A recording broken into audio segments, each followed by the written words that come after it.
అంతట్లో నీవే తోడుగా ఉండి నడిపించమని కోరుకుంటూ నా యొక్క చిన్న ప్రార్థన మీ పాదాలు చెందక చేర్చుకోమని నా ప్రియుడు నా ప్రియరక్షకుడైన యేసుక్రీస్తు వారి పరిశుద్ధ నామమున ప్రార్థన చేసి అడిగి వేడుకొని చూపొంది ఉన్నాము తండ్రి, ఆమేన్. జన్మదినానికి పెద్ద ప్రాముఖ్యత లేదు, ఎందుకంటే అందరూ తల్లి గర్భం నుంచి ఒకే రీతిగా జన్మిస్తారు. మరణ దినానికంటే వారు ఏ విధంగా మరణించారు, ఒక పాపిగా మరణించారా, విశ్వాసిగా మరణించారా అన్న దాని మీదే దేవుడు దృష్టి పెడతాడు. ముఖ్యంగా సువర్ణరాజు గారి కుటుంబంతో నాకు చిన్నప్పటి నుంచి కూడా మంచి అనుబంధం ఉంది. దానికి కారణం మా అక్కగారిని ఈ ఇంట్లో ఇచ్చాము. మా బావగారు జీవమ్మ గారికి తమ్ముడు. వారిది కొల్లిపరి అయినప్పటికీ కూడా తండ్రి లేకపోవటం వలన జీవమ్మ గారే వారి తమ్ముడు వివాహం ఇక్కడే మన సిఎస్ఐ పాత చర్చిలో జరిపారు. ఆ వివాహానికి నేను వచ్చా అప్పుడు చిన్నప్పుడు. తరువాత సువర్ణరాజు గారి అబ్బాయికి మళ్ళా మా మేనకోడల్ని ఇవ్వటం జరిగింది, వీరి తల్లి గారిని. ఆ విధంగా జీవమ్మ గారితో సోమరాజు గారితో కూడా మంచి అనుబంధం ఉంది. సోమరాజు గారిని చిన్నప్పటి నుంచి కూడా నేను ఎరుగుదును. మరి వేసవకాలం వచ్చిందంటే వారు తాటి ముంజులు సైకిల్ మీద తీసుకొచ్చి అమ్మేవారు. ఎలా కష్టజీవి. సైకిల్ షాప్ పెట్టారు, తర్వాత బండి పెట్టారు. ఏదో ఒక విధంగా కష్టం చేసి రూపాయి సంపాదించారు కానీ ఎప్పుడు కూడా అన్యాయంగా అక్రమంగా ఎవరి మీద సంపాదించాల. మరి నేను చివరిసారిగా వారిని ఎప్పుడు చూశానంటే, సోమరాజు గారి పిల్లలు హైదరాబాద్లో నా దగ్గర ఉన్నారు, ముగ్గురు.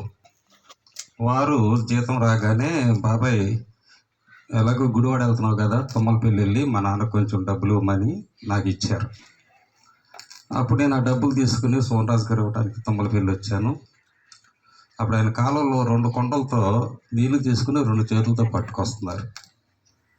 సరే వచ్చాను, చెప్పాను, ఇచ్చాను అని ఆయన ఒకటే మాట అన్నారు, నా ముగ్గురు పిల్లలు హైదరాబాద్లో మీ దగ్గర ఉన్నారంటే నాకు చాలా సంతోషం. వారి గురించి నేను ఆలోచించాల్సిన పని లేదు, క్షేమంగా ఉన్నారని అనుకుంటున్నాను అని ఒకటే మాట అన్నారు. ఆ విధంగా సోమరాజు గారు మంచి కష్టజీవి. ఏ సీజన్లో ఆ వ్యాపారం చేసి ఎవరి మీద ఆధారపడకుండా మరి కుటుంబాన్ని పోషించుకుంటూ వచ్చారు. ఇక వాక్య భాగానికి మనం వచ్చినట్లయితే, సాధారణంగా చనిపోయిన వారిని చనిపోయాడు అని మనం అనం. ఏమంటాం? నిద్రించను అంటాం. మనం సమాధుల తోటకి వెళ్తే ఎక్కడ చూసినా కూడా పలానా వ్యక్తి పలానా సంవత్సరం పలానా నెల పలానా తారీఖు నందు ప్రభువునందు నిద్రించను అంటాం. నిద్రించను అని ఎందుకు అంటారంటే, నిద్రించిన వ్యక్తి గంటకో 3 గంటలకో 5 గంటలకో తిరిగి లేస్తాడు. అందుకే దాన్ని నిద్ర అంటాం, తిరిగి లేస్తారు కాబట్టి. అలాగే చనిపోయిన వారు కూడా ఒకానొక దినమందు లేస్తారు. ఆర్భాటముతోనూ ప్రధాన దూత శబ్దముతోనూ మనిషి కుమారుడు దిగి వచ్చినప్పుడు క్రీస్తునందు మృతులైన వారు మొదట లేతురు. కాబట్టి చనిపోయిన వారంతా ఒక దినం లేపబడతారు కాబట్టి అందుకే వారు నిద్రించును అంటాం. యేసు ప్రభు కూడా ఒక సందర్భంలో మరణాన్ని నిద్రతో పోల్చాడు. యాయిరు కుమార్తె చనిపోయినప్పుడు, ఈ చిన్నది నిద్రించుతున్నదే కానీ చనిపోలేదు, మీరు ఎలా ఏడ్చి గొల్లు చేస్తున్నారు అంటున్నాడు. కాబట్టి ప్రభువునందు మృతి చెందిన వారు ధన్యులు. ఎందుకంటే ఈ లోకంలో రకరకాల జీవితాలు జీవించి మరణిస్తూ ఉంటాం. ఒక నీతిమంతుడు కనుక చనిపోతే అతని ఆత్మ దేవుని సన్నిధికి చేరుతుంది. ఎలా చేరుతుందో కూడా బైబిల్లో ఉందో చూడండి. లోకా సువార్త 16వ అధ్యాయము 22వ వచనం చూడండి.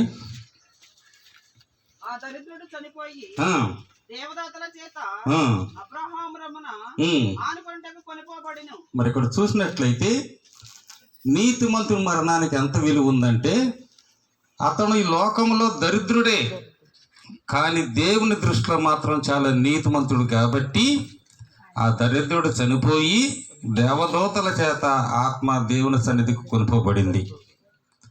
కాబట్టి నీతిమంతులు చనిపోతే వారి ఆత్మను తీసుకెళ్ళటానికి దేవదూతలు వస్తారు భూమి మీదకి. వచ్చి ఆ ఆత్మను తీసుకెళ్ళి దేవుని సన్నిధిలో పెడతారు. ఒక పాపి చనిపోతే కూడా సాతాను దూతలు వస్తారు అతని ఆత్మను తీసుకెళ్ళటానికి. మరి చనిపోయిన వారి ఆత్మలన్నీ ఎక్కడ ఉంచబడతాయి అంటే ఎవరు కూడా డైరెక్ట్గా పరలోకానికి వెళ్ళరు. మొట్టమొదట పరదేశంలో ఉంచబడతాయి నీతిమంతుల ఆత్మలు. తీర్పు తర్వాతే పరదేశం నుంచి పరలోకానికి వెళ్తారు. మరి యేసు ప్రభు కూడా శిలువ మీద దొంగతో అదే అన్నాడు, నీవు నాతో పరదేశంలో ఉంటావన్నాడు, పరలోకంలో అంట్లా. తీర్పు దినాన యేసు ప్రభు మధ్యాకాశానికి వచ్చి సింహాసనం మీద కూర్చున్నప్పుడు నీతిమంతులందరూ కూడా కుడివైపు నిలబడతారు, పాపులందరూ ఎడమవైపు నిలబడతారు. అప్పుడు ఆ నీతిమంతుల ఆత్మలు చూసి అంటాడు, నా తండ్రి చేత ఆశీర్వదించబడిన వారలారా, మీ కొరకు సిద్ధపరచబడినటువంటి పరలోకానికి వెళ్ళండి. ఎందుకంటే దేవుడు మనకు ఒక వాగ్దానం చేశాడు, నేనుండి స్థలములో మీరుండు లాగా మరలా వచ్చి మిమ్మలను తీసుకొని వెళ్తానన్నాడు. ఆయన ఉండే స్థలంలో మనల్ని ఉంచుతాడంట పరలోకంలో. అక్కడ ప్రతిదీ జీవంతో కూడినటువంటిది, మృతమైనది ఏది ఉండదు పరలోకంలో. జీవనది, జీవజలము, జీవవృక్షము, జీవవృక్ష ఫలాలు, జీవగ్రంథము, ప్రతిదీ జీవంతో కూడినటువంటిది. అటువంటి మహోన్నతమైన స్థలముల్లో దేవుడు నిన్ను పెట్టాలనుకుంటున్నాడు. అక్కడ విశ్వాసులు జీవవృక్ష ఫలాలు తింటూ జీవనదిలో జీవజలాన్ని తాగుతూ హాయిగా విహరిస్తారంట. ఆకలి ఉన్నదంట, దప్పిక ఉండదంట, ప్రతి కన్నీటి బిందును దేవుడే తుడిచివేస్తాడు. అటువంటి ఉన్నతమైన స్థలంలో దేవుడు నన్ను ఉంచాలనుకుంటున్నాడు. అసలు ఈ మరణం అనేది దేవుడు మనకి ఇవ్వాల. దేవుడు మానవుని సృష్టించి ఏదైనా తోటలో పెట్టి ఈ సమస్త సృష్టిని ఏలమన్నాడు. ఇద్దరిని దగ్గరికి తీసుకుని మీరు ఫలించి అభివృద్ధి చెందమన్నారు. కానీ మానవుడు ఆజ్ఞను అతిక్రమించి పాపం చేసి, పాపం వల్ల వచ్చే జీవితం మరణం కాబట్టి మానవుడే పాపం చేసి మరణాన్ని కొని తెచ్చుకున్నాడు. దేవుడి వల్ల ఆ మరణం నుంచి మరలా మనల్ని విముక్తులు చేయటానికి యేసు ప్రభు ఈ లోకానికి రావాల్సి వచ్చింది. కాబట్టి అటువంటి ఉన్నతమైన స్థలంలో దేవుడు నిన్ను ఉంచాలనుకుంటున్నాడు. ఎందుకంటే మధ్యాకాశంలో 2 ప్రదేశాలు ఉంటాయి. ఒకటి పరదైసు, ఇంకొకటి హేట్స్ అనేటువంటి స్థలం. HADES, హేట్స్ అంటే నశించిన ఆత్మలు ఉండు చోటు. భూమి మీద చనిపోయినటువంటి వారు నీతిమంతులేమో పరదేశుకు వెళ్తారు, నశించినటువంటి పాపులు ఆ హేట్స్ అనే స్థలానికి వెళ్తారు. తీర్పు తర్వాత పరదేశంలో ఉన్నవారు పరలోకానికి, ఆ హేట్స్ అనే స్థలంలో ఉన్నవారిని నరకానికి దేవుడు పంపిస్తాడు. మన ఆత్మకే తీర్పు ఉంటుంది. ఆదికాండంలో మనం చూసినట్లయితే దేవుడైన యెహోవా నేల మట్టితో నరుని నిర్మించి వాని నాసికారంధ్రాల్లో జీవాయు ఊదగా నరుడు జీవాత్మాయను, జీవంతో కూడినటువంటి ఆత్మ. కాబట్టి దేవుడు స్త్రీ పురుషులకి 3 భాగాలు ఇస్తున్నాడు, శరీరము, ఆత్మ, ప్రాణం. ఇవి జంతువుల్లో పక్షుల్లో ఉండదు ఆత్మ, ఒక్క మానవులకే పెట్టాడు దేవుడు ఆత్మ. జంతువులకి పక్షులకి శరీరము, ప్రాణం మాత్రమే ఉంటుంది. నరుని ఆత్మ యెహోవా పెట్టిన దీపం, దాన్ని నిత్యము మనం వెలుగుతూ ఉండాలి. ఆత్మను ఆర్పకుడి అంటున్నాడు. కాబట్టి శరీరము, ప్రాణము, ఆత్మలో ప్రాణం పోతేనే చనిపోయాడు అంటారు. ఇక ప్రాణం పోతే మిగిలింది శరీరము, ఆత్మ. శరీరం ఏమో యెహోవా దేవుడు చెప్పినట్లు నీవు మట్టి నుండి తీయబడ్డావు కాబట్టి తిరిగి మన్నైపోతావు అన్నాడు. ప్రాణం పోతుంది, శరీరం మట్టిలో కలిసిపోతుంది, ఇక మిగిలింది ఆత్మ. ప్రసంగి 12:7 అంటాడు, ఆత్మ తాను దయచేసిన దేవుని యొద్దకు వెళ్ళును. ఆత్మకే తీర్పు ఉంటుంది. కాబట్టి మరణము మనం అనుకున్నంత భయంకరమైంది కాదు. సాధు సుందర్ సింగ్ గారు విజన్స్ అనే పుస్తకంలో రాశాడు. ఆ ఇంగ్లీష్ పుస్తకాన్ని తెలుగులో తర్జుమా చేశారు, పరలోక దర్శనములు. అందులో ఆయన ఏం రాశారంటే మరణం అనేది మీరు అనుకున్నటువంటి భయంకరమైనది ఏది కాదు. అది ఒక శాశ్వత నిద్ర. మనం నిద్రలోకి ఎలా వెళ్తామో అలా శాశ్వత నిద్రలోకి వెళ్ళిపోతాం. అదే మరణం. కాబట్టి మరి ఇక్కడ దేవుడు చెప్పినట్లు ప్రతి మానవుడు కూడా రక్షణని నిర్లక్ష్యం చేయకూడదు. సమయం ఉండగానే సద్వినియోగం చేసుకుని అజ్ఞానుల వలె కాక జ్ఞానులాగా నడుచుకోవాలి. ఎందుకంటే రేపేం సంభవించినో మనకు తెలియదు. ఈ లోకం శాశ్వతం కాదు. మనకు శాశ్వతమైన రాజ్యం పరలోకంలో ఉంది. అందుకే పౌలు అంటాడు, మన పౌరస్థితి పరలోకంలో ఉంది. ఈ లోకంలో కొద్ది దినాలే మనం ఉండేది. యాత్రికులము పరదేశులమై ఉన్నాము. ఈ భూమి మీద కొద్ది సంవత్సరాలు మనం యాత్ర చేయడానికి వచ్చినటువంటి పరదేశులం. 60 సంవత్సరాలు 70 సంవత్సరాల తర్వాత ఏదో ఒక రోజు ఈ లోకాన్ని విడిచిపెట్టాల్సిందే. మనకి శాశ్వతమైన నిత్య రాజ్యము పైన ఉంది. అదే నీకు శాశ్వతం తప్ప ఈ లోకం నీకు శాశ్వతం కాదు. ఈ లోకంలో నువ్వు ఏది కూడా నీకు వెంట రాదు. అందుకే ప్రపంచ విజేత అలెగ్జాండర్ ఉన్నాడు. ప్రపంచాన్ని అంతా జయించాడు. అతనికి ఓటం అంటే తెలియదు, ఓడిపోవటం అంటే ఏటో ఎరగడం. అన్నీ జయించుకుంటూ వెళ్ళిపోయి ప్రపంచ విజేత అనిపించుకున్నాడు. కొన్ని చోట్ల ఆయన జయించిన ప్రదేశాలకి వాళ్ళ కుటుంబ సభ్యుల పేరు పెట్టాడు. అదే మన బైబిల్లో కూడా ఉన్నాయి. అలెగ్జాండర్ ఒక ప్రదేశాన్ని జయించి ఆ ప్రదేశానికి తన చెల్లుల పేరు పెట్టాడు, తెస్సలోనిక అని. అదే మన బైబిల్లో అపొస్తలుడైన పౌలు ఆ ప్రాంతంలో సంఘం కడతా వలన తెస్సలోనిక సంఘం అయింది. అలాగే ఆయన తండ్రి ఫిలిప్పు, ఇంకొక బంధువు మాసిదోనియా. ఈ పేర్లన్నీ కూడా అలెగ్జాండర్ పెట్టుకుంటూ వెళ్ళిపోయాడు. అటువంటి అలెగ్జాండర్ ఒకరోజు జబ్బు పడ్డాడు. మరణకరమైన వ్యాధి వచ్చింది. పెద్ద పెద్ద డాక్టర్ని పిలిపించారు. వారేమి అతనికి స్వస్థతను ఇయ్యలేకపోయారు. అప్పుడు అలెగ్జాండర్ తన దగ్గర పనిచేసేటువంటి వాళ్ళు పిలిచాడు. పిలిచి వారికి 3 పనులు అప్పగించాడు. ఒకటేంటంటే, ఈ లోకంలో ఉన్న పెద్ద పెద్ద ప్రసిద్ధి పొందిన డాక్టర్లందరినీ పిలిపించండి అన్నాడు. రెండవది, వెలగల రత్నాలని వజ్రాలని దారి పొడుగునా చల్లండి అన్నాడు. మూడవది, నేను చనిపోయినప్పుడు శవపేటిక నుంచి నా 2 చేతులు బయటకు కనపడేటట్టు పెట్టమన్నాడు. 3 కోరికలు. ఆ పరిచయాలకు అర్థం కాలే ఎందుకు ఈ మాటలు చెప్తున్నాడు. అప్పుడు అలెగ్జాండర్ చెప్పింది ఏంటంటే, ఈ లోకంలో ఏ వైద్యుడు మనకు స్వస్థతనివ్వలేడు. అది నేను గ్రహించాను. నేను ప్రపంచాన్ని జయించాను కానీ వ్యాధిని జయించలేకపోయా. దేవుడు మాత్రమే స్వస్థతనివ్వగలడు. నిన్ను స్వస్థపరుచు యెహోవా అని నేనే అన్నాడు.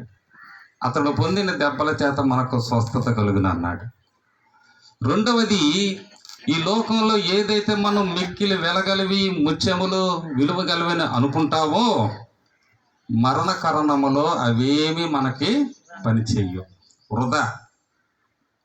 మూడవది, 2 చేతులు ఎందుకు బయట పెట్టమన్నానంటే, నేను తల్లి గర్భములో నుండి రక్తహస్తాలతో వచ్చాను, అదే రక్తహస్తాలతో తిరిగి వెళ్ళిపోతున్నా.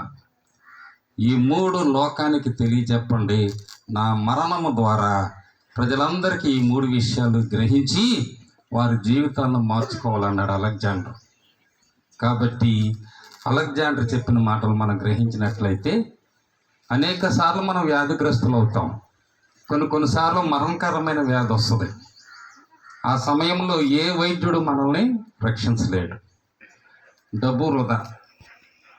బైబిల్లో దీర్ఘకాలిక వ్యాధిగ్రస్తులు 2 ఉన్నారు. రక్తస్రావపు రోగి, 12 సంవత్సరాల నుంచి వ్యాధి అనుభవించింది. డబ్బంతా అవజేసింది. ఒంట్లో ఉన్న బ్లడ్ అంతా బ్లీడింగ్ అయిపోయింది.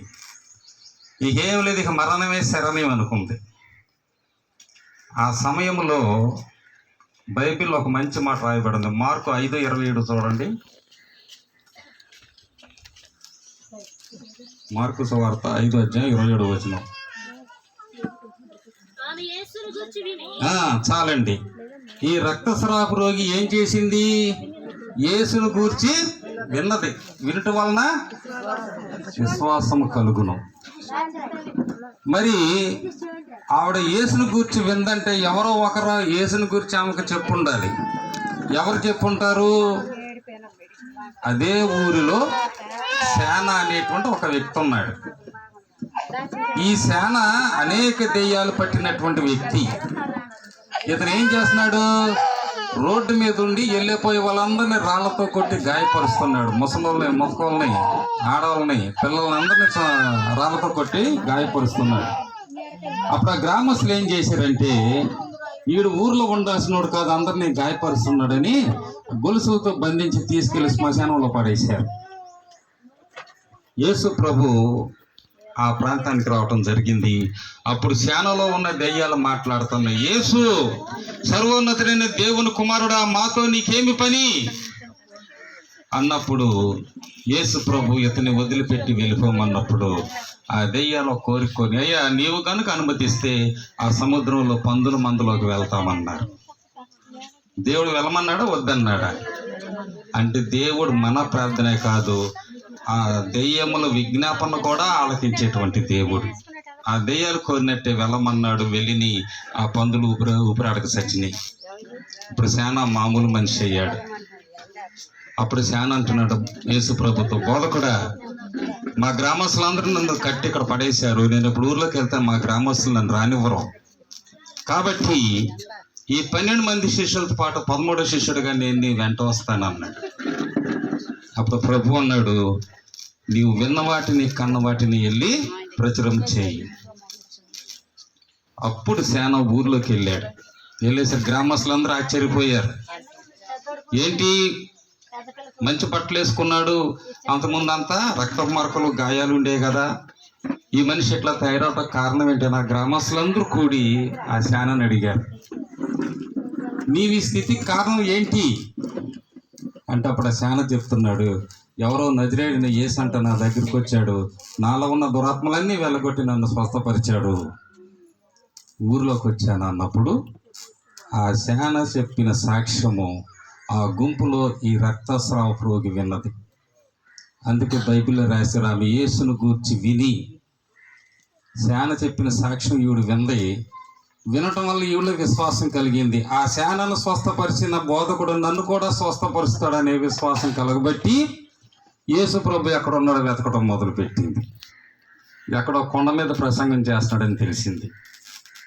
పాపం నడవటానికి శక్తి లేదు, ఒంట్లో రక్తం లేదు, బలహీనత, నడవలేని స్థితిలో ఉన్నప్పటికీ కూడా ఆవిడలో విశ్వాసం మాత్రం పోలా. వెళ్ళింది, కొండ దాకా వెళ్ళింది. ఎక్కడో కొండ మీద ఉన్నాడు ప్రభు. ఇప్పుడు కొండపైకి ఎక్కాలి. ఒక బైబిల్ పండితుడు రాశాడు, ఆ రక్తస్రావపు రోగి యేసు ప్రభును కలవటానికి కొండ మీదకి నడవటానికి శక్తి లేక పాకుతూ పాకుతూ వెళ్ళిందంట కొండపైకి. ఎంత విశ్వాసమో చూడండి. అందుకే యేసు ప్రభు అన్నాడు, కుమారి నీ విశ్వాసమే నిన్ను స్వస్థపరిచింది, సమాధానం గలదానివై వెళ్ళు. 12 సంవత్సరాల నుంచి నీకు సమాధానం లేదు, ఇప్పుడు నేను నీకు సమాధానం ఇస్తున్నా, వెళ్ళమన్నాడు. కాబట్టి స్వస్థపరుసు యెహోవా దేవుడే. మనం ఎవరి మీద ఆధారపడకూడదు, దేవుని మీదే ఆధారపడాలి. కనుక మరి మనం జీవించేటువంటి జీవితం దేవునికి ఇష్టమైందిగా ఉన్నప్పుడే ఆయన రాజ్యంలో మనం స్థానం సంపాదించుకుంటాం. అందుకే బైబిల్ ఉంది, క్రీస్తు నందున్న మృతులు మాత్రమే పరదేశకు వెళ్తారు.